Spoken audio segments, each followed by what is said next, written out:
아빠와 함께 시네마 천국. 구독, 좋아요, 알림 설정 꾹 눌러주세요. 안녕하세요. 아버지와 교육연구소 김용익입니다. 여러분은 아이를 키우면서 우리 아이가 세상에 나가서, 게다가 세상이 너무 험하잖아요. 잘 됐으면 하는 그런 마음에 공부만 좀 해라. 다른 건 못해도 되니까 공부만 해. 그리고 세상에는 믿을 게 하나도 없어. 너만 잘하면 돼, 너만. 이런 말들을 주문처럼 계속해서 아이한테 외우고 있는 건 아닐까요? 그렇다면 여러분은 마치 이 영화에 나오는 마녀처럼 아이를 키우고 있는 건 아닐까 하는 그런 생각이 드는데요. 오늘은 성인 초기에 과업인 친근감에 대해서 영화를 통해서 함께 살펴보도록 하겠습니다. 오늘의 영화는 바로 라푼젤입니다. 옛날 한 왕국에 다치거나 아픈 사람을 낫게 한다는 황금꽃의 전설이 전해져 내려오는데, 가까스로 이 꽃을 찾아낸 노파 고델은 자신의 젊음을 유지하기 위해 황금꽃을 숨겨두고 사용합니다. 한편 왕국의 백성들은 임신한 왕비의 건강이 무척 위험하다는 소식을 접하고 왕비를 위해 전설의 황금꽃을 찾아 나섰다가 결국 고델이 숨겨둔 꽃을 찾게 됩니다. 백성들의 도움으로 건강을 회복한 왕비는 예쁜 금발머리를 가진 라푼첼 공주를 낳게 되고, 왕국의 백성들은 왕비의 건강과 예쁜 공주를 위해 하늘 높이 멋진 풍등을 날립니다. 하지만 젊음을 잃게 된 고델은 몰래 왕궁에 침입해 라푼젤을 납치하고 깊은 숲속 탑 꼭대기에 그녀를 가두고 자신을 억울하고 속이며 라푼젤의 금발머리를 이용해 젊음을 유지합니다. 어느덧 시간이 흘러 이제 라푼젤은 18살이 되어가지만 그녀는 자신의 과거를 알지 못하고 마녀 고델을 엄마로 믿고 따르는 그저 착한 소녀로 살아가게 됩니다.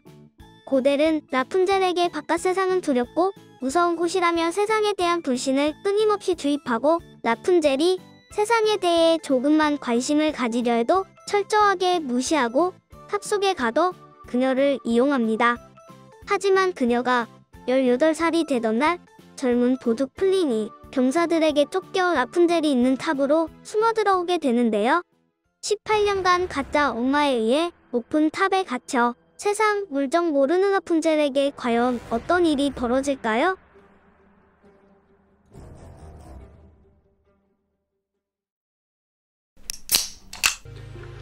가짜 엄마 고델은 라푼젤을 자신의 젊음을 위한 도구로 이용을 하는데요. 그리고 세상에 대한 불신을 자꾸만 자극해서 그녀가 탑을 벗어나지 못하도록 하면서, 라푼젤은 아주 앞길이 창창하잖아요. 그런데 그런 라푼젤의 미래를 자꾸만 가로막습니다. 너무나도 유명한 동화라서 모두 아시는 스토리인데요. 저도 이제 기본적인 스토리를 알고 있었지만 영화를 보면서 와, 뭐 저런 나쁜 인간이 어디 있어? 뭐 이런 생각을 하면서 아주 재미있게 영화를 봤던 기억이 나는데요. 그런데 우리 주변을 잘 살펴보면 아이에게 야, 이 세상은 못 믿을 곳이야. 공부만 잘하면 돼, 공부. 그리고 다른 건 안 해도 돼. 괜찮아. 이런 식으로 이야기를 하면서 아이들의 불안을 자꾸만 들추기는 그런 부모들이 가끔 있더라고요. 앞에서 이렇게 들어보면 분명 아이를 걱정하는 게 그건 굉장히 분명합니다. 그런데 조금만 더 이렇게 생각을 해보면 마치 부모가 평생 자녀를 데리고 살 것처럼 과잉 보호를 하고 또 독립적으로 이렇게 살아갈 수 있는 힘을 무기력화하는 그런 모습이 보이더라고요. 사실 뭐 양육이라는 건 뭐 특별한 건 아니거든요. 언젠가 자녀가 독립을 해서 혼자서 살아갈 수 있도록 하는 것이, 그게 바로 양육이라는 생각이 듭니다. 지금이야 내 품에 있겠지만 언젠가 이 아이도 나의 품을 떠나서 사회 속으로 나가서 어쩌면 나보다 더 잘 그곳에서 적응하면서 자신의 역할을 담당할 겁니다. 얼마 전 그 명절에 가족들과 함께 식사를 하면서 연예인들이 이렇게 부대에 가서 군대 체험을 하는 그런 TV 프로그램을 본 적이 있는데요. 저희 아이는 이제 사내 아이라서 그런지 TV에 눈을 잘 떼지 못하고 저한테 이제 아빠는 이제 어떻게 군대 생활 어떻게 했어? 막 이렇게 물어보면서 굉장히 이렇게 관심을 많이 보이더라고요. 예전에 이제 제가 저희 아이한테 야, 너도 나중에 이제 군대 가야 돼. 꼭 가야 돼? 뭐 이런 얘기를 하면 이 녀석은 자기는 이제 절대로 가지 않겠다고 막 핏대를 막 세우고 얘기하고 그랬거든요. 요즘은 이제 중학생 정도 되니까 아는 형들도 군대에 가는 사람들도 있고 뭐 TV로 이렇게 뭐 간접 체험도 하면서 아마도 이렇게 두려운 감정은 많이 이렇게 줄고 담담하게 받아들이는 것 같더라고요.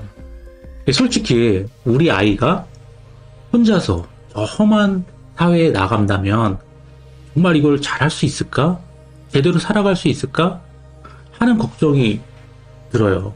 그러다 보니까 야, 지금보다 더 열심히 해야 돼. 지금 이렇게 하면 안 돼.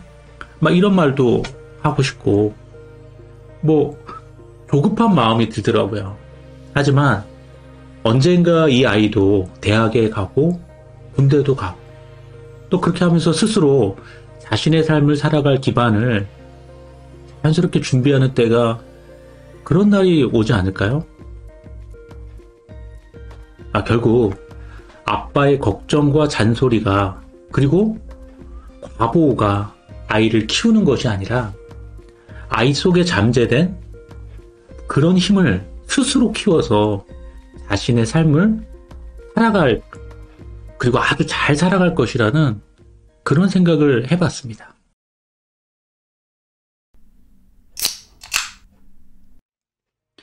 이제 이와 관련돼서 유명한 학자의 이야기를 잠깐 말씀드리려고 하는데요. 에릭슨은 유아동기의 과업인 주도성 그리고 근면성을 기초로 해서 청년기의 정체성이 확립이 되고 그리고 나서 이것을 바탕으로 해서 성인이 되면서 성기 초반에는 친밀함이 매우 중요하다고 이야기를 합니다. 그리고 이런 친밀함을 바탕으로 해서 성인 후기에 생산성을 발휘할 수 있다라고 이야기를 합니다. 여러분도 이렇게 살아오시면서 느끼셨겠지만 뭐 30대 정도 이렇게 되면 직장에서 이렇게 사람 그리고 이제 뭐 업무적인 스트레스도 굉장히 많이 받잖아요. 그리고 뭐 때로는 이제 뭐 잘 나가는 선배나 뭐 후배나 이런 사람들을 보면 나도 저 사람처럼 인맥 관리 좀 잘할 걸. 나도 뭐 저 사람처럼 업무 성과를 잘 내서 인정을 좀 받고 싶어. 뭐 그런 생각을 해보신 적이 뭐 한두 번쯤은 아니 꽤 많이 있으셨을 겁니다. 그런데 이런 생각을 하면서 자녀를 갖다가 바라보면 아이한테 이제 걱정스러운 마음이 자연스럽게 생기는 것 같아요. 그래서 우리 애는 이렇게 고생하면 안 될 텐데 그리고 나보다는 좀 좋은 직업을 가져서 돈도 잘 벌고 편안하게 살면서 행복하게 잘 살았으면 좋겠다 이런 마음이 들더라고요. 그러다 보면 그렇게 이제 뭐 험한 생활을 사회생활을 생각하면 자녀에게 당장 필요한 그런 인지적인 능력, 생산성, 성취 이런 것을 갖다가 우선적으로 생각할 수밖에 없는 것이 바로 이제 부모의 마음이 아닐까라는 생각을 해봅니다. 하지만 앞서 말씀을 드렸듯이 에릭슨은 한 인간으로서 살아가기 위해서는 생산성이라는 과업에 앞서서 먼저 친밀감이 있어야 된다고 이야기를 합니다. 우리가 덧셈을 건너서 곱셈으로 갈 수는 없잖아요.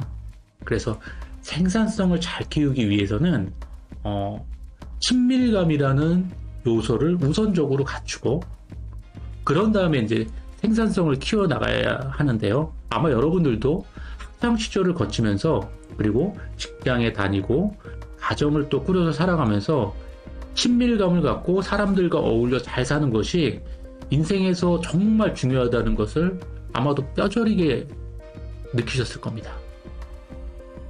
우리는 이제 세상을 살아가면서 경제적 성과와 직업적 성취만을 위해 사는 것이 아니라 주변 사람들과 같이 좋은 관계를 맺으며 살아갈 때 인생의 생산성이 높아지고 그리고 충만한 삶을 누릴 수 있다는 걸 경험을 통해서 잘 알고 계실 겁니다. 자녀가 세상을 살아가기 위해서 친밀성을 배우는 첫 번째 사회가 바로 가정인데요. 아빠와 엄마가 화목한 가정을 키우면서 행복의 씨앗을 자녀에게 뿌렸을 때 그런 애착을 바탕으로 우리 아이들도 다양한 사회적 관계에 그런 관계 속에서 친밀감을 키우고 또 행복한 삶을 살아갈 수 있을 겁니다. 그렇게 생산성보다 친밀감이 먼저라는 사실을 꼭 기억하셨으면 좋겠습니다.